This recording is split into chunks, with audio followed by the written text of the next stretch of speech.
I'm being joined by a chieftain of the APC, a former Minister of Aviation, Chief Fani-Kayode. Thank you so much for that. Thank you very much. Thank you for having me. Sure. How does the outcome of or the emergence of Bola Tinubu come to you? Did you expect it?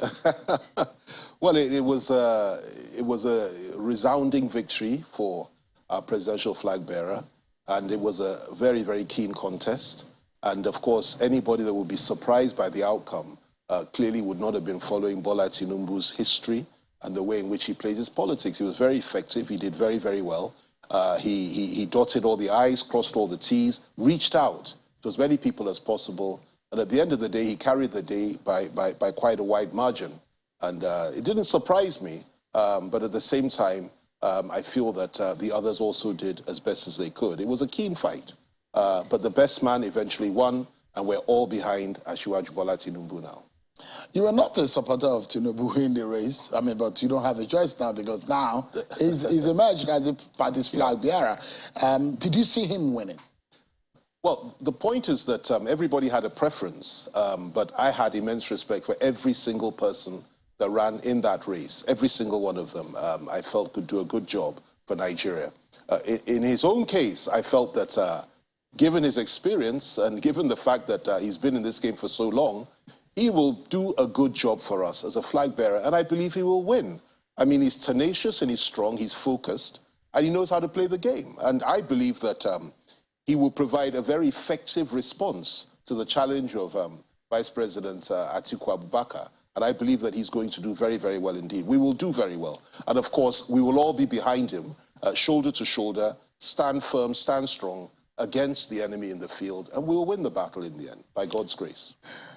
Well, would I say lucky, or you being across the sides of the divide?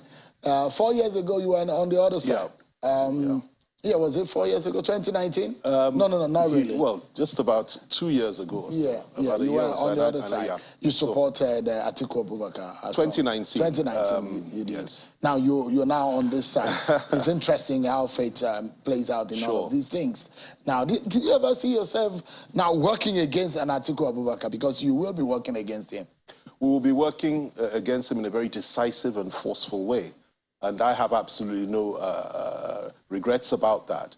If you look back in 2019, I wasn't really involved in his campaign at the presidential level. I didn't get involved in the campaign itself. It was in 2015 that I was involved in the campaign for President Jonathan, if you remember.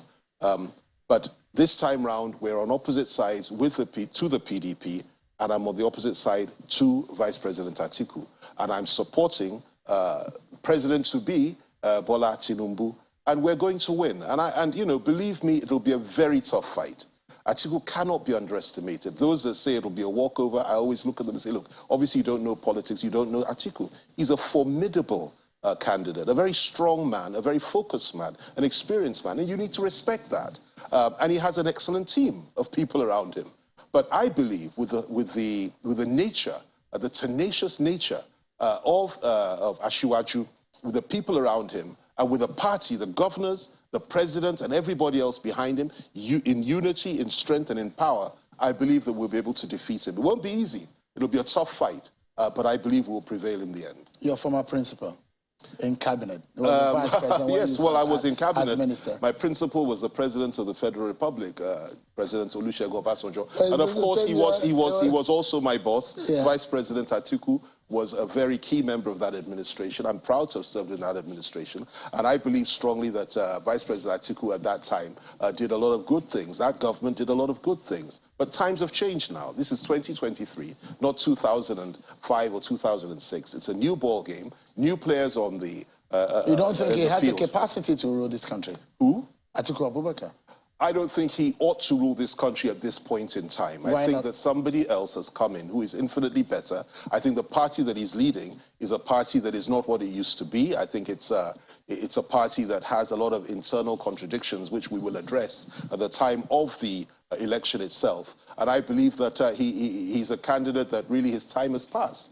I believe that Bola Tinubu, who has done so well at the state level in Lagos, in the Southwest, and has supported and lifted up so many people to the federal level, like the Vice President that we have today, and so many other leaders, is going to do a much better job and will be in a position to do a much better job. More importantly, I believe that he will enhance national unity far more than Atiku Abubakar. Is Tinubu a match for Atiku? Tinubu is the question should be put the other way around. Is Atiku a match for Tinubu? Tinubu is a forceful fighter. I mean, we've been on opposite sides before. Tinubu will be fighting at the center, perhaps for the first time himself. Sure. But he's put so many people up there over the years. But fighting yourself, and being he's in the coming out the battlefield by yourself, sure. and being a general from behind or from home is different. Atiku is not new to this game. Yeah, he's been right here several times. For him, it will be deja vu. I mean, because he's seen this so many times. Atiku is a veteran. He's a veteran fighter. He's a strong fighter. But I'm assuring you that Asiwaju Bola Tinubu is even stronger. He's more focused. He's more deadly when it comes to this game. He's far more cunning and he's far more effective. And he will match Atiku at every point in time. Not just him, all of us will. Whatever the PDP wants to bring forward, whoever they're bringing forward, whatever they do, we'll match them. We'll meet them in the field and we will defeat them resoundingly. Really? Sure.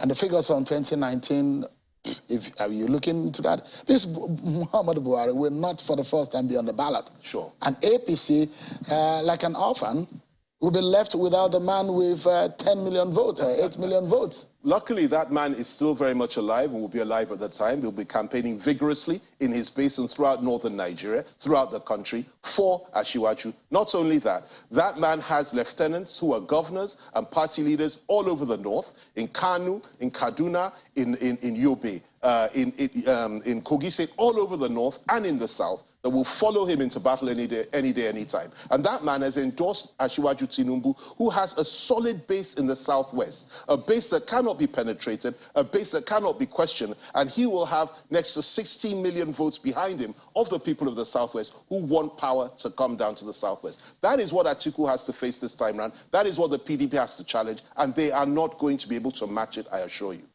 Let's look at, I like us to dissect a few issues here. Sure.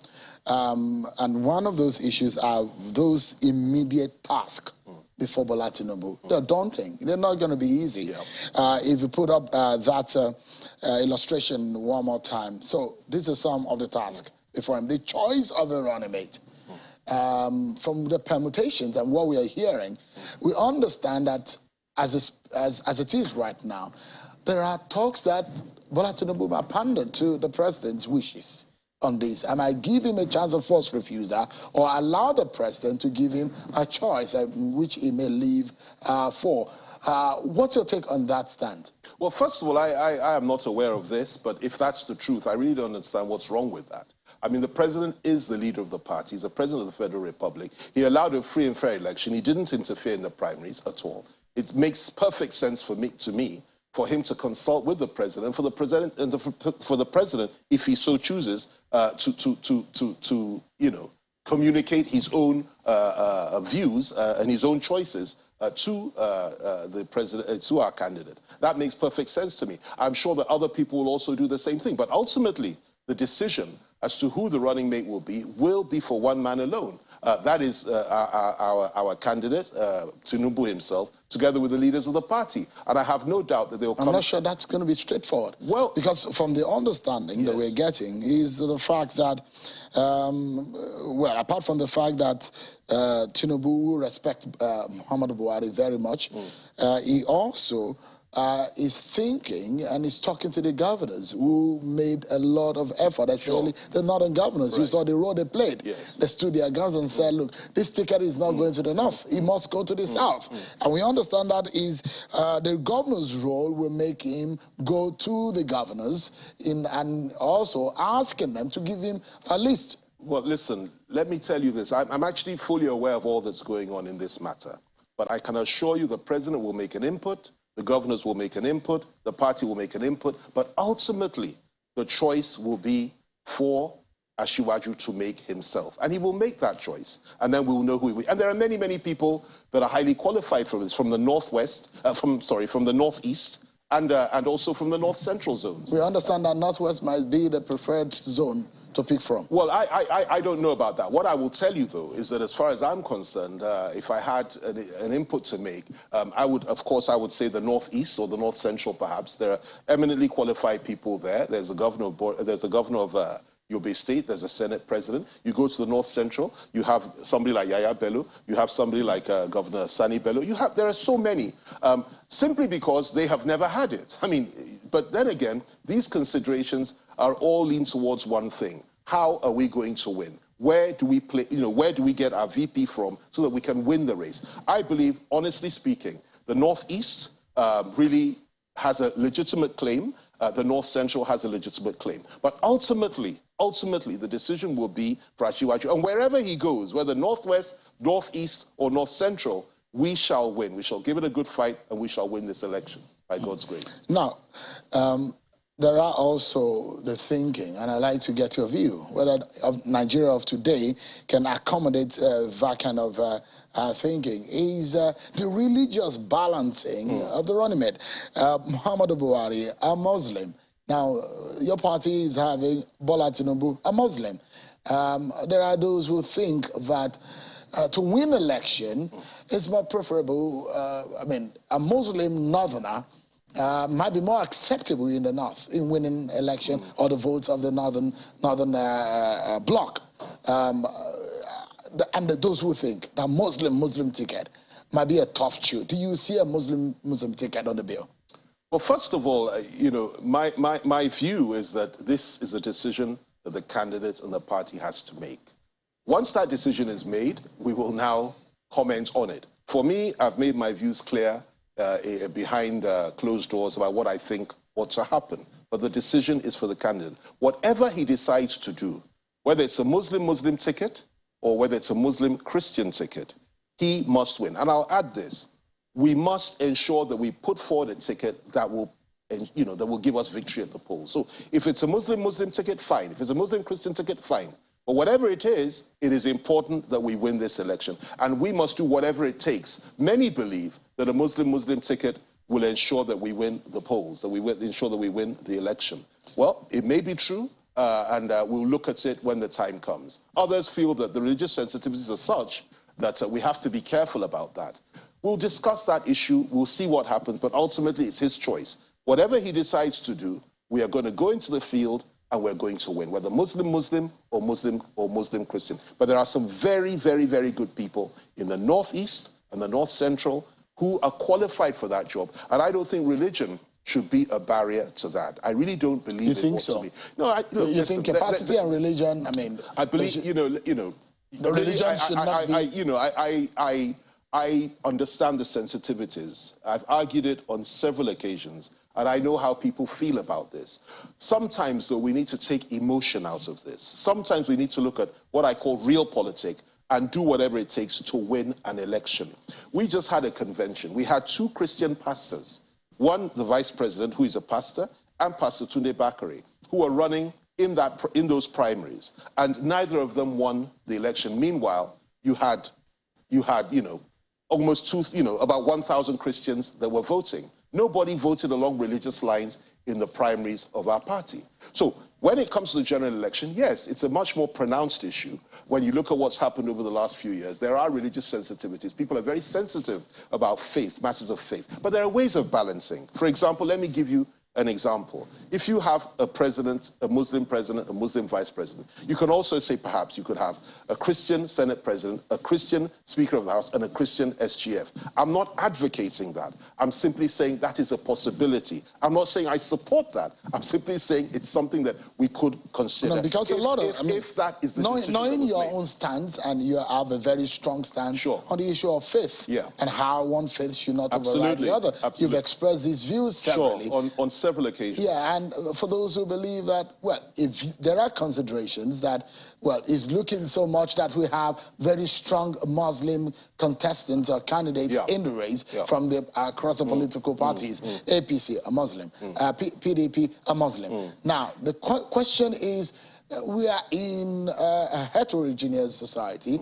We are in a multiple religious society. So the consideration of religion also needs to come into the picture. Sure. Now, the conversation and the debate, whether that should take a backseat, because maybe that's how your party feels at the time, or because of political expediency. Absolutely. Do you think that offends some people? But definitely, many will feel, you know, upset by that. But it's for those of us in the party to try to explain that, you know, sometimes, not sometimes, oftentimes, you must do what is expedient in order to win. Now, let me say this. Let me be very clear about this. I have not endorsed a Muslim ticket. I'm simply exploring the possibilities, and I'm simply saying that these are the possibilities. I'm also saying that if that is the choice that is ultimately made, it is a choice that we will defend, and we will explain to the Nigerian people, and that there are other ways of balancing the ticket, as it were. As you quite rightly said, I've, you know, for many, many years, you know, I've defended the interests of people of my faith